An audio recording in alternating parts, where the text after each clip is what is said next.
오늘 본문 창세기 47장 23절에서 26절 말씀은 요셉이 이전에 해석했던 대로 애굽과 또 가나안 땅에 임한 그런 7년의 심각한 대기근, 이 절정에 달했을 때의 그 상황을 보여주고 있습니다. 앞서 요셉은 바로의 꿈을 해석하면서 애굽에 7년이 큰 풍년이 있은 후에 그 다음에 7년의 극심한 흉년이 올 것이며 그 흉년은 이전의 풍년들을 다 잊게 할 만큼 심각할 것이라 라고 말을 했었습니다. 특히 이제 오늘 본문 13절은 당시 참혹함을 이렇게 말씀합니다. 기근이 더욱 심하여 사방에 먹을 것이 없고 애굽 땅과 가나안 땅이 기근으로 황폐하니. 애굽과 가나안 두 땅 모두 문자 그대로 굶어 죽기 직전에 그런 참담한 상황에 이른 것이죠. 황폐해진 땅의 백성들은 생존을 근심하지만 하나님은 요셉을 통해서 이들을 살리십니다. 애굽의 백성들도 살리시고 또 택하신 백성 이스라엘도 살려서 보존하십니다. 그러나 그 둘 사이에는 미묘하면서도 또 분명한 구별됨이 존재합니다. 동일한 기근 속에서 동일하게 살아났지만 누구에게 속하였는지가 분명하게 대조가 되고 있습니다.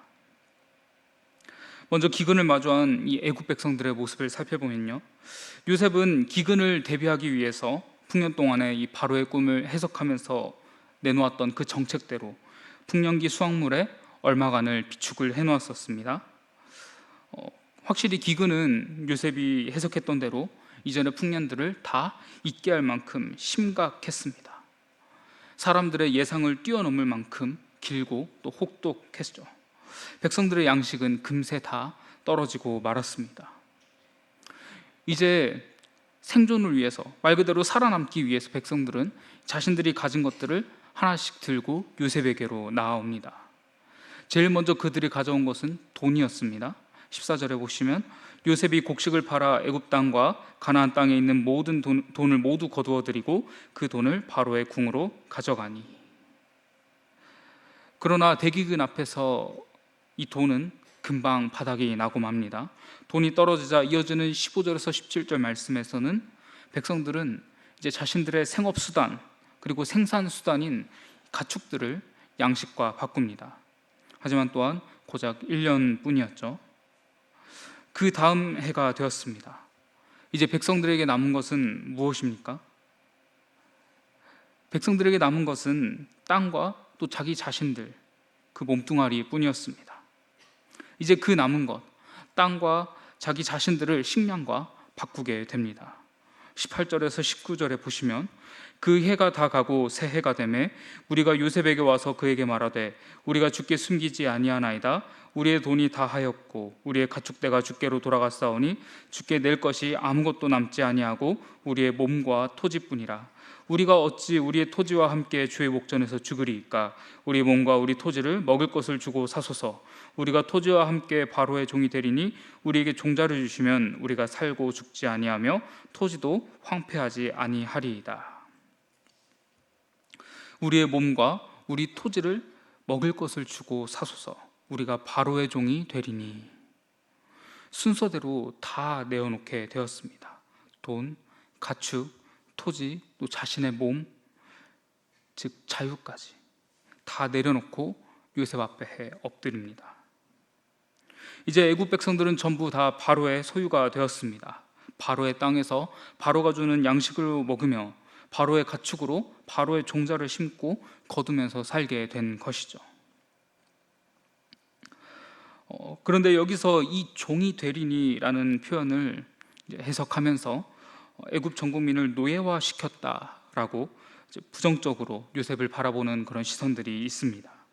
그러나 본문에 이어서 나오는 내용을 보면 그렇지 않다라는 것을 알 수가 있습니다. 23절에서 24절에 보시면 요셉이 백성에게 이르되 오늘 내가 바로를 위하여 너희 몸과 너희 토지를 샀노라.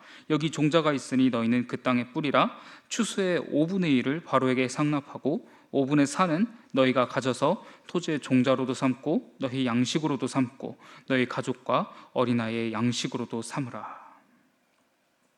소유권을 확보한 후에 요셉은 백성들에게 씨앗을 주어서 농사를 짓게 합니다. 그리고 그 수확한 것에 5분의 1, 즉 20%만 바로에게 세금으로 내고 나머지 80%는 백성들이 양식으로 삼게 하고 또 다음에 추수 농사를 위해서 씨앗으로 종자로 남기게 하는 그런 새로운 법을 제정을 합니다. 당시 고대 근동의 일반적인 소작료가 수확의 대략 3분의 1에서 2분의 1, 즉 퍼센트로 환산하면 한 33% 정도에서 최고 50%까지 냈었던 것을 감안을 하면은 유셉이 이 법으로 제정한 5분의 1, 20%는 현저하게 낮은 오히려 관대한 그런 조건이었습니다. 게다가 백성들의 반응을 보십시오. 25절에 보시면 그들이 이르되 주께서 우리를 살리셨사오니 우리가 주께 은혜를 입고 바로의 종이 되겠나이다. 이들의 반응은 착취당한 자, 노예가 된 자들의 그런 절규와 원망이 아닙니다. 살아난 자들의 감사입니다. 하루아침에 다 잃게 된 것이나 다름이 없죠. 그런데 그럼에도 불구하고 생존이 보장된다라는 그 하나만으로 감사할 정도로 기근의 상황이 당시에 굉장히 심각했었음을 우리가 추측을 해볼 수가 있습니다. 또한 17절 하반절에 주목할 단어가 있는데요, 17절 하반절에 보시면 그 해 동안에 먹을 것을 그들에게 주니라. 여기서 주니라라고 번역된 단어는 이제 히브리어 원문에서 뜻이 인도하다, 지도하다, 또 공급하다 라고 사용이 됩니다. 사용된 예시를 살펴보면 주로 목자가 양떼를 먹이고 인도하는 것을 가리킬 때 혹은 그것으로 비유할 때 사용이 되는데요, 대표적으로 시편 23편 2절 그가 나를 푸른 풀밭에 누이시며, 또 이사야 40장 11절 그는 목자같이 양떼를 먹이시며 등이 있습니다. 다시 말해 요셉이 이 백성들의 소유를 사들이고 또 양식으로 바꾸어준 이 행위는 착취가 아니라 기근이라는 극한 상황에서 생명을 보존하고 또 목자적인 돌봄을 베푸는 그런 지속 가능한 사회 체계를 만들어가는 그런 행위였다는 것이죠. 결국 요셉의 이 행위를 통해서 하나님께서 세상의 제도와 질서를 통해서 생명을 살리시는 그 역사하심을 보여주는 은혜가 나타난 것입니다. 대기근이라는 이 어찌할 수 없는 상황 가운데에서 바로에게 모든 것을 내어놓고 또 바로에게 속하며 그 다스림에 복종할 것을 다짐하는 이 애굽 백성들의 모습을 묵상하면서 이런 질문들이 떠오르더라고요.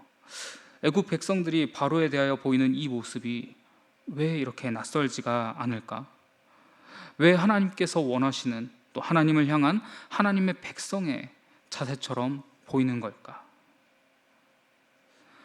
여기서부터는 이제 제 개인적인 묵상입니다. 이제 문득 창세기의 저자와 또 창세기의 1차 독자가 누구인지에 대해서 생각이 미치더라고요. 창세기의 저자는 누구입니까? 모세입니다. 창세기 1차 독자는 누구입니까? 맞습니다. 이스라엘 백성들입니다. 모세는 애굽 문화에 젖어 있는 이 이스라엘 백성들을 광야에서 하나님의 백성으로 훈련시켜야 했습니다. 마침 하나님께서 요셉을 통하여 이 애굽에 행하신 이 사건은 막 출애굽한 이스라엘 백성들에게 친숙하면서도 또 익숙한 내용이면서 동시에 하나님의 백성으로서 그들이 어떻게 하나님께 대하여 어떻게 살아가야 하는지, 또 하나님을 섬기는 것과 바로를 섬기는 것이 어떻게 다른지를 보여줄 수 있는 그런 교과서와도 같은 내용이지 않았을까라는 생각이 들더라고요. 우리에게도 마찬가지로 적용해 볼 수가 있겠죠. 먼저 이 사건에서 애굽 백성들이 누리고 향유하다가 요셉이 대리한 바로 앞에 내어놓은 것들은 무엇입니까? 돈, 가축, 땅, 주권, 심지어는 자기의 생명까지. 이들은 풍년이 지속되는 동안에는 그것들을 즐기고 또 아끼고 사랑했습니다. 그러다가 이루 말할 수 없는, 자신들이 해결할 수 없는 재앙 앞에서 하나씩 내려놓게 되었습니다. 우리도 마찬가지입니다. 세상처럼 또 세상 속에서 세상 것으로 만족하고 또 누리고 사랑하며, 때로는 지금 살아가는 이 땅이 영원하고 변치 않으리라 착각할 때가 있습니다. 그러나 우리가 사랑하는 이 세상의 것들은 분명히 사라집니다. 끝이 납니다. 소멸하게 됩니다. 즉 이곳은 우리가 영원히 머물 곳이 되지 못한다라는 뜻입니다. 하나님은 애굽으로 내려가는 야곱에게 이렇게 말씀하셨었습니다. 창세기 46장 4절에 내가 너와 함께 애굽으로 내려가겠고 반드시 너를 인도하여 다시 올라올 것이며 요셉이 그의 손으로 내 눈을 감기리라 하셨더라. 반드시 너를 인도하여 다시 올라올 것이며. 그렇습니다. 우리의 최종 목적지는 이 땅이 아닙니다. 다시 말해서 우리는 이 땅을 거쳐가는 나그네입니다. 우리가 의지하고 소망할 것은 이 땅에 있지 않는 것이죠. 그런데 우리는 자꾸 내 손에 안에 있는 것들을 의지하고 또 내 눈에 보이는 것들을 의지하고 세상의 것을 붙잡으려고 합니다. 의지하던 이것도 쓰러지고 저것도 쓰러지고 나면 또 다른 무언가를 찾아서 헤매게 되죠. 우리에게는 이미 정답이 있고 또 그것을 알고 있는데도 불구하고요. 유례없는 대기근을 맞아서 이 굶주림으로 죽어가던 애굽 백성들이 살아난 것은 언제였습니까? 19절이죠. 우리가 어찌 우리 토지와 함께 주의 목전에서 죽으리이까? 우리의 몸과 우리의 토지를 먹을 것을 주고 사소서. 우리가 토지와 함께 바로의 종이 되리니 우리에게 종자를 주시면 우리가 살고 죽지 아니하며 토지도 황폐하게 되지 아니하리이다. 생명줄인 양식을 가진 요셉에게 자신들의 모든 것을 다 내어놓고 나서였습니다. 마찬가지입니다. 우리의 생명은 우리를 핏값으로 사신 예수께만 있습니다. 우리가 살아날 길은 우리가 끝내 도착해야 될 영원한 본향에 들어갈 문은 오직 예수 그리스도 외엔 없다라는 뜻입니다. 그리고 이 길, 이 문은 다른 걸 쥐고 또 다른 걸 붙들고서는 들어갈 수가 없습니다. 내가 의지하고 사랑하는 여전히 손에 붙들고 쥐고 있는 것들, 그리고 내려놓지 못하는 것들, 돈이 될 수도 있고요, 땅이 될 수도 있죠. 혹은 건물, 주식, 관계, 권력, 그 어떤 것이든지 간에 그것들을 내려놓지 못하면, 또 온전히 주님 앞에 내어드리고 포기하지 못하면 우리는 여전히 멸망을 향해 달려가는 세상과 다를 바가 없는 것입니다. 그러나 우리에게 여전히 소망이 있음은 주님께서 우리를 사랑하시기 때문입니다. 말씀을 통해서 우리에게 계속해서 계시해 주시잖아요. 돌아오라고, 손에 쥔 것들을, 또 붙잡고 있는 것들을 이젠 내려놓으라고. 우리가 포기하고 내려놓을 때, 온전히 주님께 맡겨드릴 때 선하신 목자이신 주님께서 우리를 먹이십니다. 우리를 살리시고 예수의 길을 걷게 하시고 좁은 문을 들어가게 하세요. 이것을 의지하는 것이 바로 하나님의 백성이 살아야 하는 삶의 방식입니다. 이어서 두 번째로 하나님의 백성과 또 바로의 백성, 이 두 백성이 보이는 대조의 관계를 살펴보려고 합니다. 앞서 기근 속에서 애굽 백성들이 자신의 모든 것을 다 바로에게 내려놓고 바로에게 속하며 바로의 통치를 받는 백성이 될 것임을 다짐하는 장면을 살펴봤었죠. 그렇다면 오늘 본문에서 애굽 백성이 이 모든 것들을 다 잃고 바로에게 종속되는 동안 같은 애굽 땅에 정착하던 이스라엘 백성들은 무엇을 하고 있었습니까? 47장 27절에 보시면 이렇게 나옵니다. 이스라엘 족속이 애굽 고센 땅에 거주하며 거기서 생업을 얻어 생육하고 번성하였더라. 애굽 백성들은 전부를 다 잃었습니다. 돈을 잃었고, 가축을 잃었고, 토지를 잃었고, 자유도 잃었습니다. 반면에 이스라엘 백성들은 풍족한 고센 땅을 소유로 받았고 넉넉히 공급받았으며 생육하고 번성해 나가기 시작했습니다. 이스라엘은 분명 애굽 안에 들어갔습니다. 그러나 애굽에 속하지는 않았습니다. 그 안에서 생육하며 번성하며 또 보존되지만 여전히 이스라엘, 택함받은 민족의 정체성을 유지합니다. 그 이유가 무엇일까요? 앞서 말씀드렸듯이 그들의 본향은, 그들이 정착할 곳은 고센, 애굽이 아니기 때문입니다. 돌아갈 본향 가나안이 있었기 때문이죠. 때문에 하나님께서 자신의 백성을 구별하신 겁니다. 물론 여기서 우리가 잊지 말아야 할 것은 이스라엘이 의로워서 구별받은 것이 아니라라는 사실입니다. 야곱의 아들들이 얼마나 많은 죄를 지은 사람들이었습니까? 또 야곱 그 자신도 얼마나 많은 죄를 지으며 살아왔습니까? 당장 형들만 봐도, 요셉의 형들만 봐도 요셉을 팔았죠. 또 그 가정은 야곱의 대로부터 계속해서 시기와 미움과 속임과 상처로 얼룩져 있었다는 것을 우리는 살펴봤었습니다. 그러나 그럼에도 하나님은 그들을 버리지 않으셨습니다. 이유는 단 하나입니다. 하나님의 언약 때문입니다. 하나님께서 그들과 언약하셨기 때문이죠. 아브라함과 이삭과 야곱에게 하나님께서 언약을 주시고 그 언약에 신실하게 지켜나가시기 때문입니다. 이제 이스라엘은 애굽의 양식을 먹습니다. 그러나 애굽 백성이 되지는 않습니다. 애굽 안에 살지만 여전히 애굽에 속하지는 않습니다. 고센에 구별되어 거주하죠.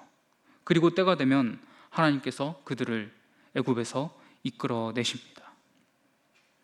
우리도 마찬가지입니다. 우리 성도는 세상 안에서 살아갑니다. 그러나 세상에 속하지는 않습니다. 성도는 세상의 제도와 자원을 사용합니다. 누리고 살아가죠. 그러나 이 세상은 우리의 기업이 아닙니다.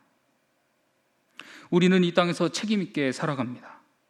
그러나 이 땅을 영원한 본향, 우리가 정착해야 될 곳으로 여기지 않습니다. 우리의 본질은, 성도의 본질은 이 땅을 거쳐가는 나그네이기 때문입니다.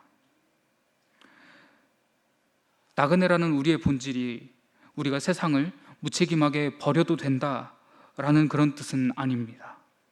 또한 이 세상에서, 이 땅에서 무책임하게, 무성실하게 살아도 된다라는 뜻은 아닙니다. 목적지를 알기 때문에, 우리가 도착해야 될 그 본향을 알기 때문에 지금 우리가 잠깐 머물러 가는 이곳을 목적지로 착각해서는 안 된다라는 뜻이죠. 우리는 세상에서 집을 가져야 합니다. 일을 해야 합니다. 자녀를 돌봐야 합니다. 또 노후도 준비를 해야 되죠. 또 우리는 교회 안에서 서로를 세우고 이웃을 섬기고 또 교회로서 우리가 세상을 향하여 해야 될 일들을 해야 합니다. 성실하게 우리의 삶을 살아내야 하죠. 그러나 말씀드렸듯이 우리는 세상을 영원한 집으로 여기지는 않습니다. 계속해서 반복해서 말씀드리지만 세상 안에 있지만 세상에 속하지 않은 것, 이것이 바로 하나님의 백성의 정체성입니다. 이스라엘이 애굽에서 고센을 거류지로 받았지만 가나안이 그들의 영원한 기업이었던 것처럼 이 땅에서 갖고 누리고 살아감에도 우리의 참 기업은 하나님께 있음을 우리는 기억해야 하는 것이죠. 말씀을 맺겠습니다. 유례없는 대기근 속에서 요셉 한 사람이 하나님의 섭리 앞에서 철저하게 순종했을 때 애굽의 온 백성들이 살아났고 자기를 팔았던 형제들이 살아났고 슬픔에 빠져 죽은 자와 같았던 아버지 야곱도 살아났습니다. 이스라엘 백성이 또 그 언약 안에서 살아가게 되었죠. 마찬가지입니다. 가장 낮은 자리인 이 세상에 사람의 몸을 입고 오셔서 십자가에 죽기까지 순종하신 예수 그리스도의 그 사랑 안에서 우리는 은혜를 입고 영원한 생명을 얻었습니다. 그렇다면 이제 우리가 걸어야 될 길, 예수 그리스도의 제자로서 우리가 걸어야 될 길은 분명합니다. 명확합니다. 내 손에 움켜쥐고 있던 것들, 세상의 그 헛된 것들을 십자가 앞에 온전히 내려놓으시기를 바랍니다. 또한 더 나은 본향을 사모하며 세상 안에 있지만 세상에 속하지 않은 그런 구별된 자의 삶을 살아내실 수 있기를 바랍니다. 그리하여서 여전히 세상 속에서 살아가지만 세상에 속한 자로 살지 않고 돌아갈 본향을 바라보면서 선하신 목자이신 주님을 의지함으로 그분의 사랑과 통치 안에서 한 걸음 한 걸음 생명의 길을 걸어가는 저와 여러분이 될 수 있기를 주님의 이름으로 축원합니다.